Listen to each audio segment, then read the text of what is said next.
In this lesson, we will talk about time in NATRON using the frames and the timeline.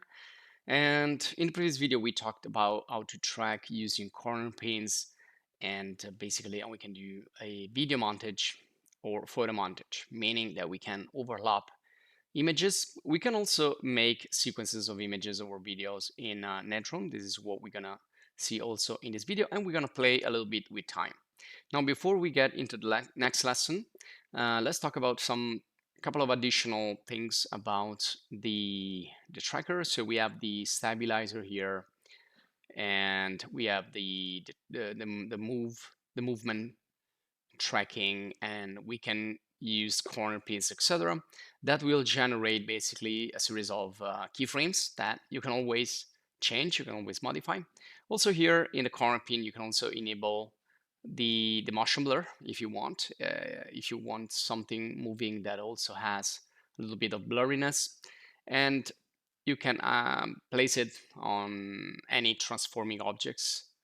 And also you have here the directional blur mode that kind of force the effect if you want. And also here I want to show you that when you create keyframes, you can also use for the trackers, you can also use the curve editor and the Adobe Sheets. So you can track automatically. If it doesn't work, you can go inside each frame and you can change it manually. So in this case, you see this little track point here is losing a little bit the, the focus point.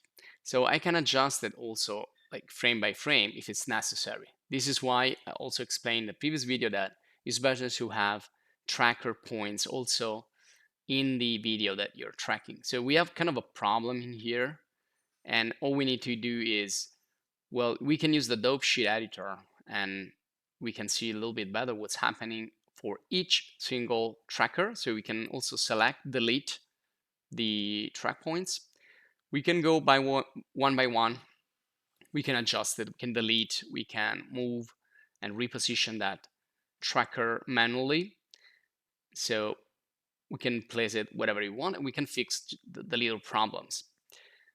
And also we can use the curve editor. As you can see here in the curves, we have all the trackers curves, and sometimes you have these kind of jumps. So maybe you want to adjust that to make it smoother by deleting some of the in-between keyframes, or you can just move around those and perhaps adjust there you go, that's another big one. So sometimes they cause like the object to jump a little bit, and maybe you want to fix that. So if you want to know more about this, you find also other information. This is just to show you that you can go deeper and deeper.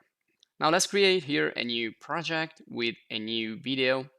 And this time, again, we're going to talk about time, we're going to talk about frames. And here you have the menu with all the time tools. The first one is going to be a pen clip.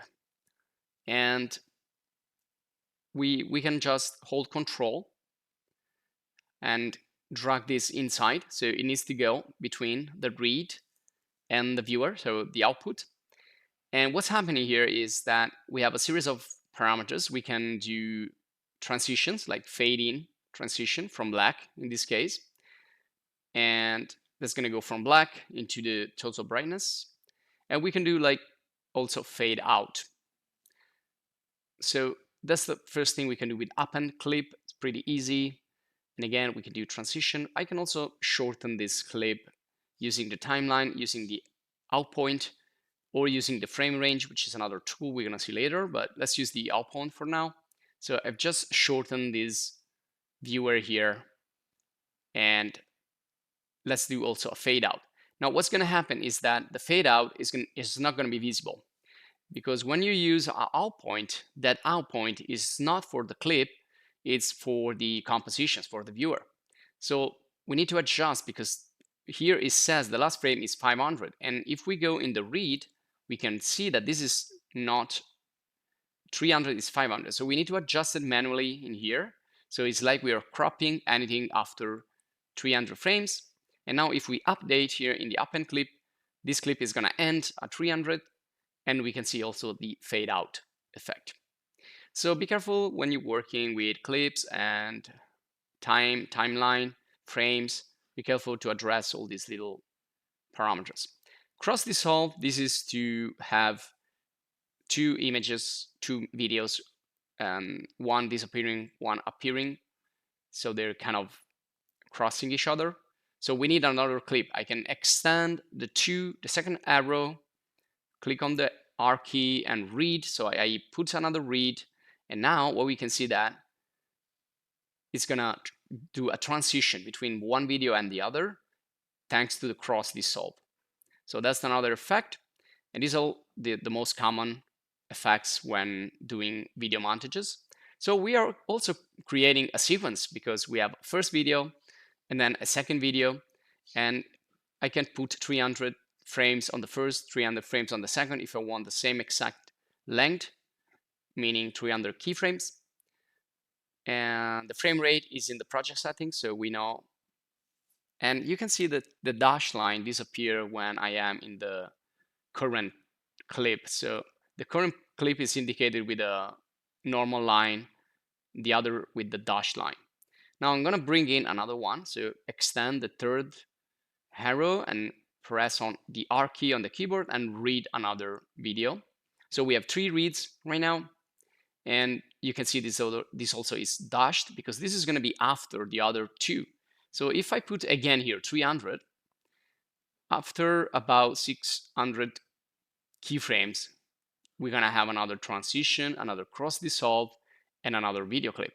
So we created a video montage with 3 different clips. We created a sequence. Now let's go to the next tool. So I created here another read with another video clip of a bicycle. So if I press play, you can see the bicycle going forward. And well, you need to let it render if you want to see this real time with the actual keyframe. Sorry, the actual frame rate. And there you go. So that's the actual speed right now. And be careful because you need to check the frame rate of the original clip and the frame rate of the project settings, because when you export, then you're going to export with the project settings and it's going to change the frame rate.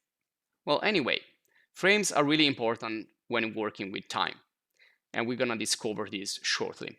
Let's see here if there is something else interesting. So one thing that I really like is frame hold, because this gives me the possibility to turn a video into an image. I just need to say which frame I'm interested in. So if I say that, and you have these 2 parameters here. So if I say that I want the first frame to be, let's say, something around 50, or well, let's try with 30 first. So this is after about 1 second of video because we are running at about 30 frames per second. So if I say 60, this is going to be after 2 seconds. If I say 90, it's going to be after 3 seconds. And then we have all the other options like 80 or 70 or whatever. So in this case, the video doesn't move. It's just stop in that particular keyframe. It's showing right there. It's going to be frame 80. So let's assume that I want to do another little montage. So I'm going to append clip again. After, I'm going to put this after the frame hold. And that's going to be the first video. And I can also use both. So I can use this as a first video, and then the append the frame hold to the second. There you go. So if I press play, what's going to happen is that it's going to show the video, and then it's going to stop. You can see at frame 80. And so that's another way we can use this. Now I want to do something else. Let's copy that, Control C, Control V. And then I want to start by playing that. And I want to set this for the last frame to 70. And this one here, you can see it's 70. And let's play back this.